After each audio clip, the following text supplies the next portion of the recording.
네, 오늘 말씀은 상상순 이제 다시 13번째 말씀입니다. 그래서 오늘 말씀은 이제 우리가 잘 알고 있는 주기도문인데요. 주기도문은 크게 이제 두 파트로 나눌 수 있어요. 그래서 오늘은 아파트를 할 겁니다. 그래서 제목은 하나님의 이름과 나라라는 제목입니다. 메이저리그 베이스볼 잘 아시죠? 미국 프로야구. 거기에 아주 또 전통적인 양키스 다음으로 전통적인 팀이 있습니다. 보스턴 레드삭스라고요. 아주 또 전통 있는 강호가 있습니다. 이 팀이 2004년에 월드 시리즈를 이제 우승을 했는데요.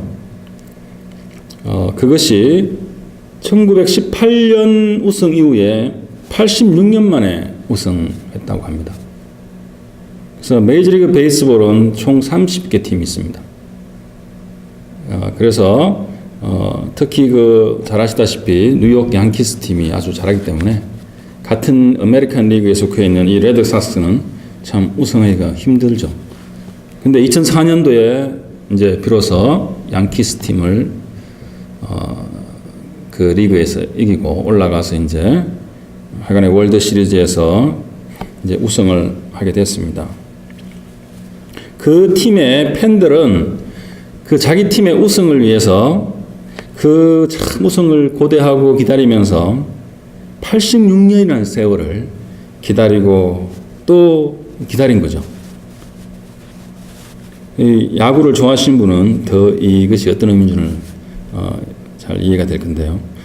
근데 레드삭스 보스턴의 팀의 뭡니까? 아주 고령인 그런 열성 팬이 한 분 있었는데요.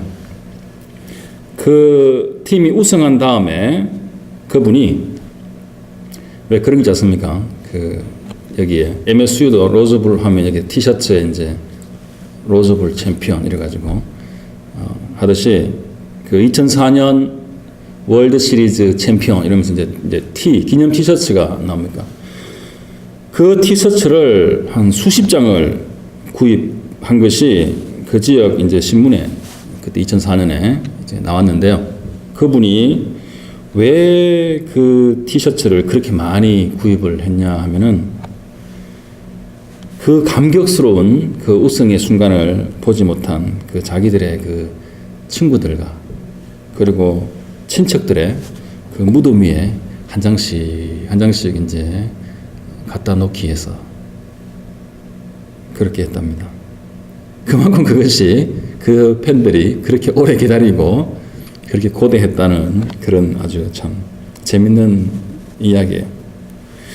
그래서 이 열성 팬의 이 이야기하고 이 주기도문이 무슨 관계가 있을까요? 바로 우리 그리스도인들에게 이 하나님의 나라가 임하는 것, 그리고 이제 그것을 고대하면서 기다리는 것이 아주 유사성이 많이 있습니다. 그래서 이 노인분이 거의 한 평생을 기다리셨겠죠. 86년 만에 우승한 거니까. 네, 그렇듯이 우리 그리스도인들이 참 하나님의 나라가 온전히 임하는 것을 우리 평생 동안 사실 고대하면서 그렇게 살아가는 것 하고 많은 유사성이 있는 것 같습니다. 그래서 주기도문 아까도 말씀드렸듯이 앞부분 9절과 10절 오늘 조금 전에 읽으셨던 두 절 말씀인데요. 이것은 이제 하나님의 영광에 관한 그런 내용이고요. 그 뒷부분 이제 11절에서 13절은 인간의 어떤 그런 필요에 대해서 또 예수님께서 너희들이 이제 어떻게 기도하라라고 이렇게 가르치신 어떤 그런 부분입니다. 그래서 9절 말씀을 보시면은 예수님께서 그러므로 너희는 이렇게 기도하라라고 이제 기도의 어떤 본보기로서 이 주기도문을 주시죠.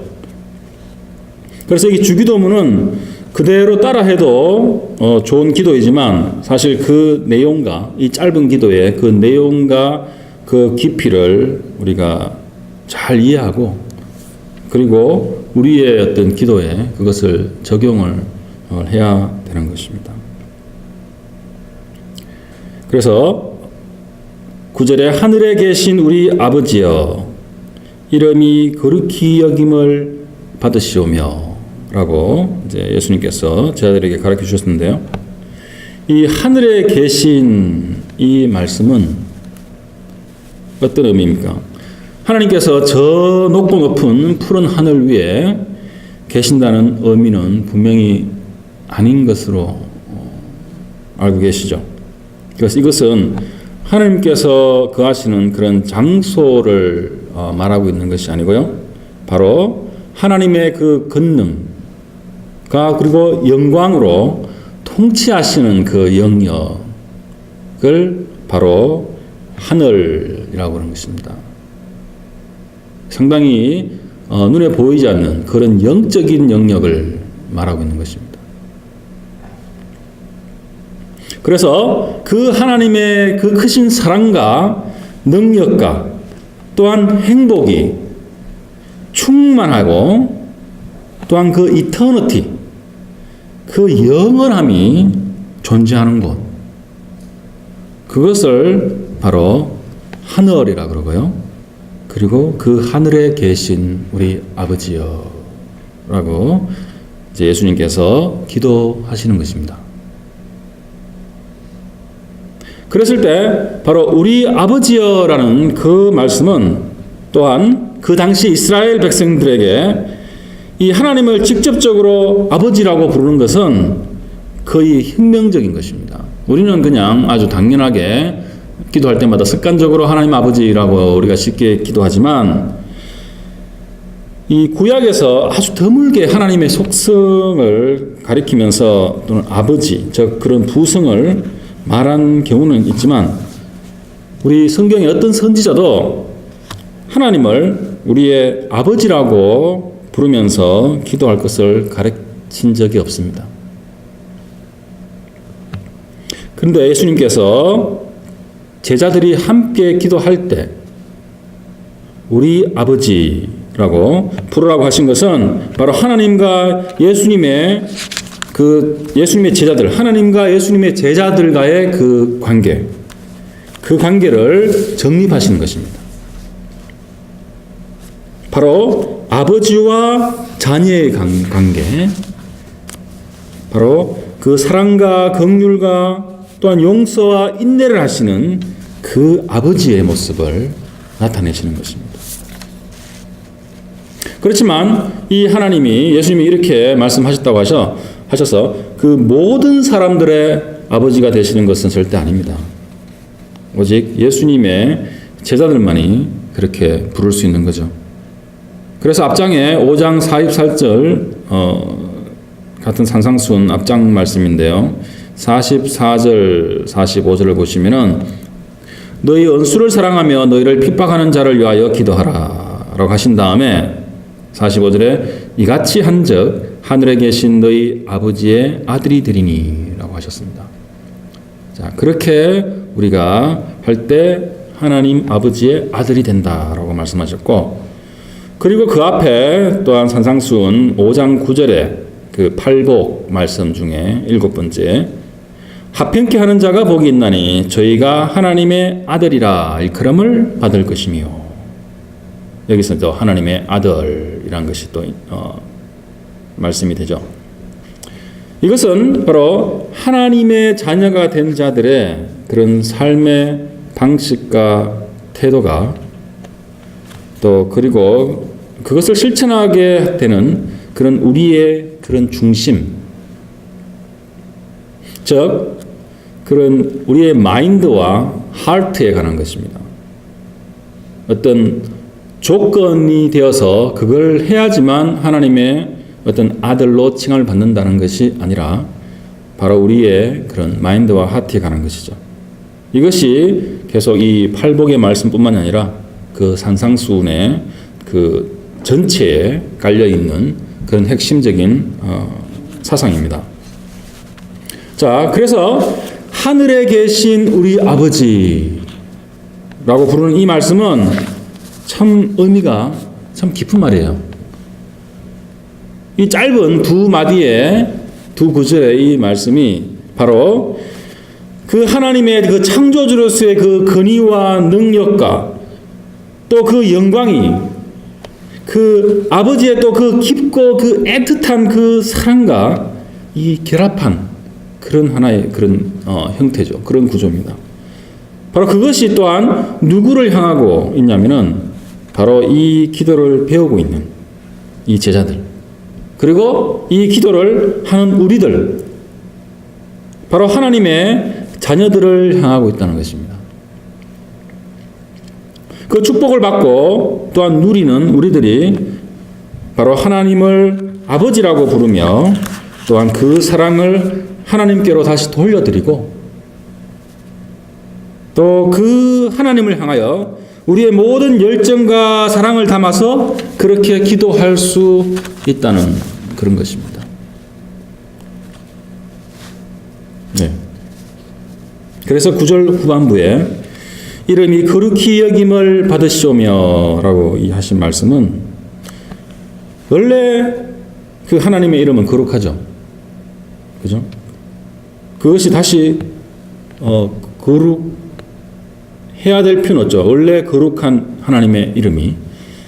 그렇지만 그 말씀은 바로 우리를 통하여, 우리 제자들을 통하여 또한 우리의 찬양과 존경과 그 사랑을 통해서 또한 우리 그리스도인다운 그 삶의 모습을 통해서 그 하나님의 이름이 우리의 개인의 삶과 가정과 교회와 학교와 직장과 바로 이 세상에서 하나님의 그 거룩한 이름이 그 이름에 마땅히 돌려져야 할 그 영광이 온전히 우리를 통해 돌려지기를 열렬히 바라고 원한다는 그런 기도인 것입니다.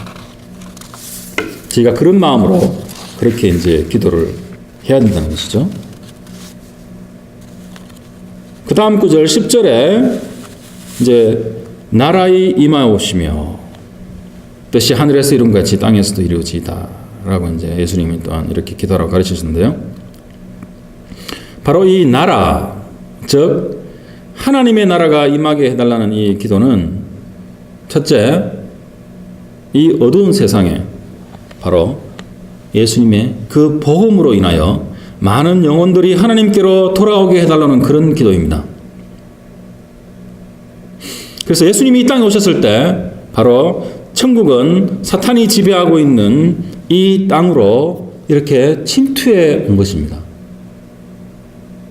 이 세상은 그 공중 권세 잡은 그 사단이 이렇게 다 휘두르고 있는 그런 상황에서 예수님께서 육신으로 오심으로써 이렇게 천국이 이렇게 침투해 들어오는 그런 것이죠. 그래서 예수님을 직접 보고 말씀을 들은 많은 자들이 어둠에서 빛으로 옮겨갔고 또한 예수님께서 십자가에서 죽고 부활하심으로 오고 많은 세대의 많은 사람들이 예수님을 믿음으로 이 땅 위에서 영적으로 그 사단의 나라에서 하나님의 나라로 옮겨가게 되는 것입니다. 제가 지난번에 한번 말씀드렸듯이 천국이 이렇게 손을 뻗듯이 이 땅에 이렇게 내려와서 이 지상 위에 바로 그 지점을 개척한 것이 바로 교회라고 말씀을 드렸습니다. 그래서 교회는 눈에 보이는 그런 건물과 그런 사람들의 그런 시끌벅적한 그런 모임이 아니고 바로 예수님의 그 몸된 공동체, 즉 진실로 참되게 그 믿는 자들이 모여 있는, 그래서 우리 눈으로는 보이지 않는 그런 믿음의 사람들로 모여 있는 그 믿음의 공동체를 가리킨다고 말씀드렸습니다. 그래서 복음으로 하나님의 나라가, 주님의 나라가 이 땅에 임하게 해달라는 것은 바로 교회의 바깥 그리고 안에 있는 많은 믿지 않는 자들, 그런 자들이 복음에 있는 그리스도의 대속과 하나님의 사랑으로 회개하고 거듭나서 교회의 그 보이는 공동체가 아니고 보이지 않는 참된 공동체로 들어오는 것. 이것이 너무나 중요한 것입니다. 제가 교회 안이라는 말씀도 했는데요. 교회 안에 있다고 해서 진정한 예수님의 그 바디, 몸된 공동체에 들어와 있는 것이 아닙니다. 오직 우리는 그 개인적인 하나님과의 관계, 회복된 관계 속에서 오직 믿음으로써 그 진정한 공동체에 들어가게 되어 있는 것입니다. 절대 그는 공간적인 어떤 그런 이동이 아니고 영적으로 이동하는 것이고 바로 그 공동체에 우리가 소속되게 되는 것입니다. 그래서 바로 그 공동체, 그 교회가 또한 성장하고 또 활성화되어서 바로 생명력과 그 사랑이 넘치는 그런 천국 분점의 그런 역할을 다 하게 되는 것. 그것이 바로 또한 하나님 나라가 임하게 해달라는 그런 기도인 것이죠. 그랬을 때 우리 각자는 바로 어떻게 됩니까? 천국의 그 대사가 되는 겁니다. 대사. 분점이라고 해서 조그만 구멍가게가 아니고요. 지존하신 그 하나님의 그 소명을 품은 바로 엠바서더, 대사의 어떤 그런 자격으로 바로 이 세상에서 살아가게 되는 바로 그 아이덴티티, 그죠? 그것을 우리가 누리고 또한 그것을 나누며 그렇게 살아가는 것입니다. 그것이 바로 하나님의 그 나라가 임하옵시며라고 기도하는 그 첫 번째 사실 직접적인 그런 이유입니다. 그래서 참 우리 랜싱 주님의 교회가 참 개척되어서 몇 개월 전에 참 비록 예형적으로는 작고 부자끄럽지만 바로 이 생명의 복음을 갖고 있고 또한 바로 천국의 그런 분점, 좀 더 거창하게 말씀드려서 천국의 그런 대사관이라는 거죠. 그래서 여러분들 모두는 바로 하나님께서 이 땅에 심어 놓으신 바로 그런 천국 대사인 것입니다. 둘째로 하나님의 나라가 임한다는 의미는 바로 종말에 하나님의 심판과 더불어서 하나님의 나라가 이 땅에 온전히 임하게 되는 그런 종말론적 그 하나님의 나라를 분명히 예수님께서 또한 말씀하고 계신 것입니다. 그래서 그리스도인은 이 세상에서도 하나님이 주신 그런 죄의 속박에서 벗어난 그런 자유와 평화와 그리고 의의 열매, 그것의 달콤함과 또한 그 형제 간의 그 나누는 그런 사랑의 기쁨을 또한 누리고 또 살아갈 수 있는 것입니다. 그렇지만 또한 우리가 살아갈 때 많은 어떤 그런 경제적인 어려움을 또 겪게 되고 또한 그런 사회적인 또는 정치적인 그런 고난들, 미국뿐만 아니라 지금도 한국도 많은 그런 사회 정치적인 고난을 나라 전체로서 앓고 있죠. 그런 고난 가운데 있는 것입니다. 그리고 또한 보다 더 근본적인 것은 우리 각자 개인이 참 그런 존재론적으로 그런 고난과 그 허무함과 어떤 그런 것들을 우리가 겪고 살아가고 있습니다. 왜냐하면 아직 우리가 이 타락한 세상 속에서 살아가면서 바로 예수님이 오실 때 이미 도래한 그 천국과 또는 완전히 임할 그 천국 사이에 예수님이 재림하실 때 그 사이에 우리가 끼어 있는 듯한 인비트윈이라고 그러죠. 그렇게 끼어 있는 상태로 우리가 지금 살아가고 있기 때문입니다. 참 그래서 어떻습니까? 참 우리가 살기가 참 힘드시죠. 우리가 이제 매일매일 하루하루 이 땅에서 좀 살아가는 것이 쉽지가 않습니다. 참 이론적으로는 우리가 참 행복하고 즐겁고 참 그런 어려운 삶을 살아야 되는데 현실은 참 그렇게 호락호락하지가 않습니다. 참 할 일이 참 많고요. 그리고 집안일도 참 많고요. 말씀드렸듯이 참 세상은 참 복잡하고, 그리고 이 세상은 참 우리들이 정신 못 차릴 정도로 그런 엄청난 힘과 또는 속도로 분명한 목적 없이 그렇게 지금도 막 달려가고 있죠. 그래서 그 세상 속에서 우리가 똑같이 정신없이 살다 보면은 과연 우리가 참 제대로 살고 있나?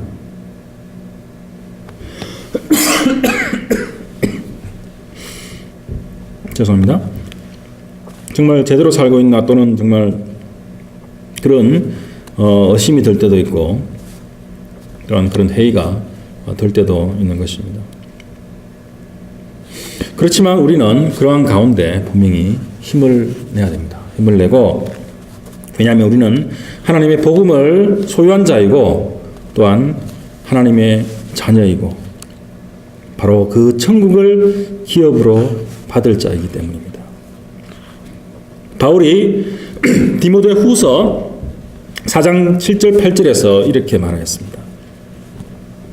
나는 선한 싸움을 싸우고 나의 달려갈 길을 마치고 믿음을 지켰으니 이제 후로는 나를 위하여 의의 면류관이 예비되었으므로 곧 의로우신 재판장이 그날에 내게 주실 것이며 내게만 아니라 주의 나타나심을 사모하는 모든 자에게 도니라. 바로 우리 믿는 자들이 받을 그 영광, 그리고 의의 면류관, 그 영광이 우리를 기다리고 있다는 것입니다. 바로 그 영광의 때가 하나님의 나라가 온전히 임하는 그 때라는 것입니다. 그래서 우리들은 바로 이 고난과 현실적인 어려움 속에서 그것을 고대하고 또한 그것을 기도하고, 그렇게 함으로써 이 세상에 참 작고 여러 가지 그런 일들을 담담히 그리고 담대하게 맞이할 수 있다는 것입니다. 이것이 바로 오늘 말씀 10절 후반에 뜻이 하늘에서도 이룬 것 같이 땅에서도 이루어지게 해달라는 그런 말씀의 또한 의미가 되는 것입니다. 바로 하늘에서, 즉 하나님께서 계획하신 뜻, 즉 의지대로, 그것이 어떤 의미입니까? 하늘의 뜻이 하늘에서 이루어진 것 같이 하늘에서 어떤 뜻이 이루어졌습니까?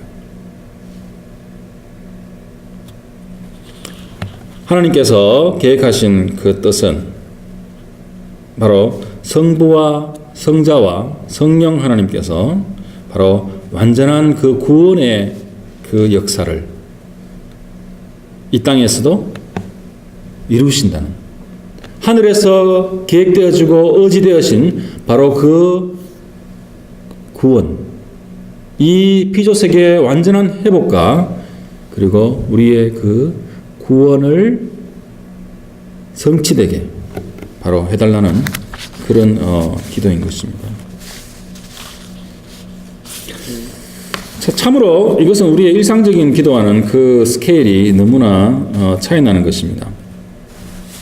물론 우리가 다음 주에 그 우리 인간적인 어떤 필요에 대한 기도들, 먹고 사는 문제들, 재해에 대한 문제들, 여러 가지 그런 것에 대해서 말씀을 나누겠지만, 오늘 예수님이 우리가 기도를 할 때 어떤 마음으로 어떻게 기도를 해야 되는가, 이 스케일이 예수님이 이렇게 간단하게 주기도문 앞부분에 가르쳐 주신 이 부분이 우리의 기도하고는 참 많이 간격이 있는 것 같습니다.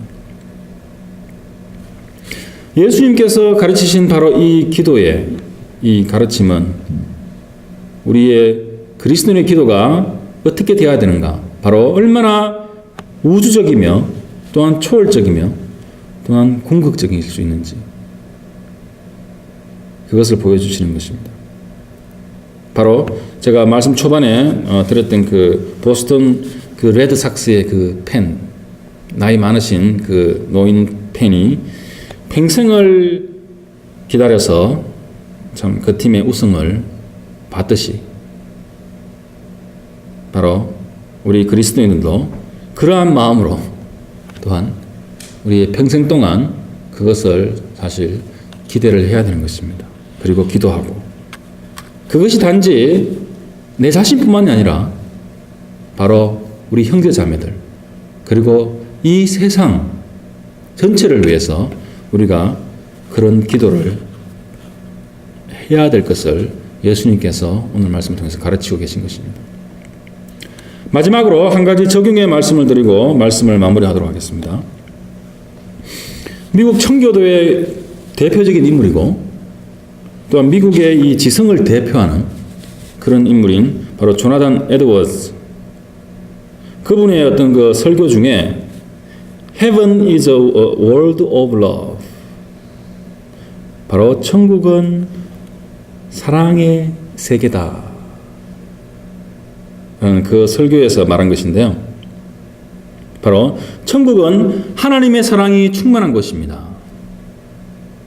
무한한 사랑의 그 분수가 되시는 바로 성부와 성자와 성령 하나님의 그 서로의 사랑이 끝없이 가득 찬 곳이 바로 천국이다 라고 그는 그렇게 표현을 합니다. 그 사랑의 분수, 그 파운튼, 그것이 넘쳐서 강들이 되고 또한 그 강들이 불어나서 그 사랑의 대양, 오션, 그 대양을 이루고 바로 구속받은 그 영혼들이 그 가장 달콤하고 기쁜 그 대양에 몸을 담그고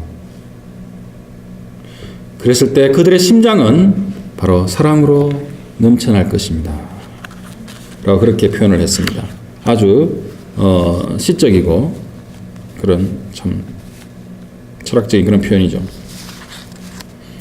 그래서 에드워드는 이렇게 주장을 했습니다. 바로 천국이 사랑의 세계라면 그곳으로 가는 그 길, 그것은 바로 우리가 사랑하며 가는 길이다. 바로 사랑의 길이다. 라고 한 것이죠. 천국은 사랑의 어떤 그런 사랑이 충만한, 하나님의 사랑이 충만한 곳인데 그 사랑으로 가고자 하고 가는 우리들이 가는 그 길이 바로 우리가 사랑하면서 가는 길이라는 것입니다. 그냥 가서 거기서 우리가 사랑을 충만히 누리고 형제들 간에 나누고 그런 것이 아니고 그 길 자체가 바로 사랑하면서 가는 그 길이라는 거죠. 그래서 에드워드는 이렇게 말합니다. 만약 당신이 사랑의 세계로 가는 그 길을 걸어가고자 한다면 당신은 꼭 사랑하는 삶을 살아야 하는 것입니다. 그래서 정말 사랑하지 않는 그런 삶을 사는 사람들이 만약 천국에 이제 들어간다면요. 어떨 것 같습니까? 그들은 그곳에서 참 뭔가 이렇게 안 맞는 참 불편함을 느끼게 될 것이라는 것입니다. 바로 그곳에서 stranger, 낯선 자가 된다는 것이에요. 저희들이 이제 이 미국 땅에 처음 이렇게 와서 어떻습니까? 이렇게 돌아다니고 쇼핑하고 이렇게 하면 우리가 참 이 지역에 아주 낯선 자라는 느낌이 들잖아요. 그죠? 근데 천국이 그래서는 안 된다는 거죠. 그래서 이 조나단 에드워드가 주장하시 천국은 우리에게 생소하거나 이상한 곳이 되어서는 안 된다는 것입니다. 그래서 우리가 천국에 들어가는 것은 너무나도 자연스럽고 편안하고 참 오랜 여행을 마치고 우리가 집에 돌아올 때 느끼는 그런 느낌이지 않습니까? 그런 느낌, 그런 마음이 되어야 된다는 거죠. 그래서 천국으로 가는 그 우리의 길, 이 길이란 것은 우리가 살아가는 매일의 어떤 삶의 모습이 바로 그 길이죠. 그것이 바로 그 사랑이 충만한 그 천국의 그 모습을 그대로 담아내야 한다는 것입니다. 참 우리 매일의 삶 속에서 그 천국의 그 사랑을 우리가 누리고 느끼지 못한다면 참 그 천국은 우리에게 아주 낯설고 생소한 그런 곳이 될 수밖에 없다는 그런 말씀입니다. 그래서 예수님께서 이런 말씀을 하셨죠. 참 내가 곧 길이요 진리요 생명이다. 이렇게 하셨을 때 그 말씀은 단순히 우리가 예수님을 주로 믿는 것 그것뿐만이 아니라 바로 예수님이 걸어가신 그 길을 내가 날마다 똑같이 걸어가는 또한 그렇게 해야 된다는 그런 말씀인 것입니다. 바로 예수님께서 약한 자와 또 가난한 자와 그런 병든 자들, 억눌린 자들 그런 사람들과 함께 하셨고 또한 그 바리새인들이 참 욕했듯이 그 죄인들과 어울리기를 또한 즐거워하셨으며 그 제자들과 또한 3년의 그 삶을 나누시고 또한 진정으로 그들을 또한 사랑하셨습니다. 사랑하시고 마지막으로 십자가에 달려서 또한 우리들의 그 죄를 대신해서 죽으시고 또한 우리에게 부활을 주시기 위해서 3일 만에 죽음에서 부활하셨습니다. 그래서 우리는 이 땅에서 바로 주님과 같이 하늘에 계신 우리 아버지의 그 전능하심과 또한 그 크신 사랑에 의지하고 주님의 나라가 우리들의 심령과 또한 교회와 세상 속에 더욱 확장되도록 우리가 그렇게 고대하면서 그렇게 또한 기도하고 오늘의 이 땅의 삶을 정말 하나님의 그 충만한 사랑으로 또한 살아가야 되는 것입니다. 기도하시겠습니다. 하나님 아버지 감사합니다. 예수님이 가르쳐 주신 그 기도처럼 정말 우리가 하나님을 아버지라고 부를 수 있는 그것이 얼마나 엄청난 특권이며 또한 은혜임을 다시 한번 고백합니다. 주님, 또한 저희가 저희의 삶 속에서 주님이 주신 그 소명대로 이 땅 위에서 사랑을 누리고 또한 사랑을 베풀며 정말 나의 적들, 나의 원수들을 기꺼이 사랑하는 그런 사랑까지 우리가 할 수 있는 참 복된 주님의 제자들이 될 수 있도록 주님 축복하여 주시고 또 인도해 주시기를 간절히 기도드립니다. 모든 말씀 예수님 이름으로 기도드렸습니다. 아멘. 네, 다 같이 일어나셔서 찬송가 21장 하시겠습니다.